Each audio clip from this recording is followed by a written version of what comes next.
కొత్త జీతాల సవరణ కోసం చాన్నాళ్లుగా కళ్ళు కాయలు కాసేలా ఎదురుచూస్తున్న తెలంగాణ ప్రభుత్వ ఉద్యోగులు, ఉపాధ్యాయులకు త్వరలోనే ఒక తీపి కబురు అందే సూచనలు కనిపిస్తున్నాయి.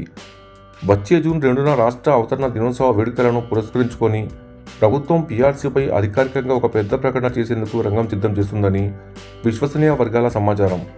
దీంతో గత కొంతకాలంగా స్తబ్దంగా ఉన్న ఉద్యోగ వర్గాల్లో ఒక్కసారిగా ఉత్సాహం నెలకొంది.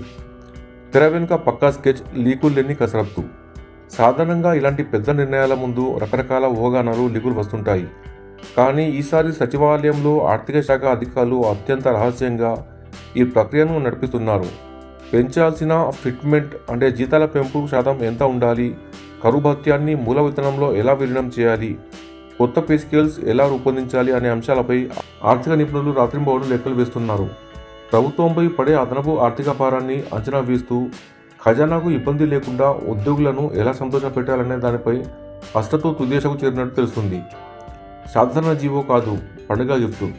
ఈసారి పీఆర్సీ ప్రకటనను కేవలం ఒక ప్రభుత్వ ఉత్తర్వు అంటే జీవోలాగా కాకుండా రాష్ట్ర పండుగ రోజున ఒక ప్రత్యేక బహుమతిగా ఇవ్వాలని పాలకులు భావిస్తున్నారు.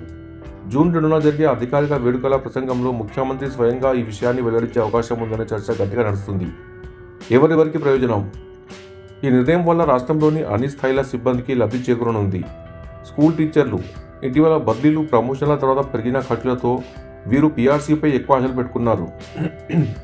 గెజిటెడ్ మరియు నాన్ గెజిటెడ్ అధికారులు, లాస్ట్ గ్రేడ్, 4వ తరగతి ఉద్యోగులు మరియు లక్షలాది మంది పెన్షనర్లు. సస్పెన్స్ రేపుతున్న ఆ నెంబర్. ఉద్యోగ సంఘాలు ప్రభుత్వంపై పూర్తి నమ్మకంతో ఉన్నప్పటికీ అసలు సస్పెన్స్ అంతా ఫిట్మెంట్ శాతం పైనే నడుస్తుంది. ఉద్యోగులు మనసులో అనుకుంటున్న మ్యాజిక్ నెంబర్ను ప్రభుత్వం మ్యాచ్ చేస్తుందా లేదా అనేది ఇప్పుడు సచివాలయ వర్గాల్లో హాట్ టాపిక్గా మారింది. జూన్ మొదటి వారంలోనే ఈ ఉత్కంఠకు తెరపడే అవకాశం ఉంది.